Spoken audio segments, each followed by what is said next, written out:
Hi folks, back again, Bats Over Chronicles number 164. Well, this is kind of an interesting one. Here's the deal. We have this 16-year-old boy. He's an A and B student. He's on the high school golf team, for crying out loud.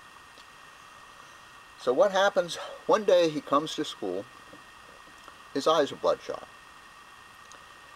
And he was a little late getting to school, and they evidently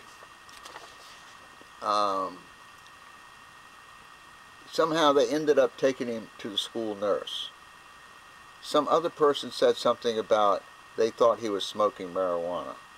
The school nurse, well anyway, they all got together, the school nurse, the principal, and a couple of other people or whatever, and they said, hey, this kid's been smoking marijuana, get him the hell out of this school.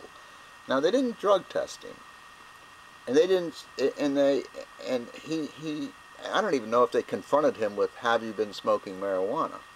But this is a kid who seemingly is like an ideal student, an A and B student, comes to school on time, does everything right, plays golf, for crying out loud, and has no history of drug use or anything else. Kicked him out of school.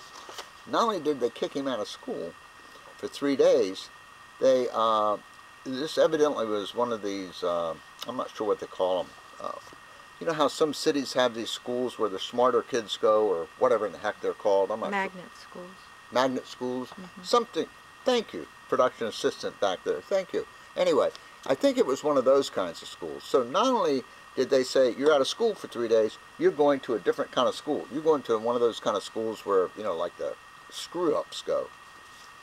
So, what was the deal here? The deal was real simple. The kid had been crying.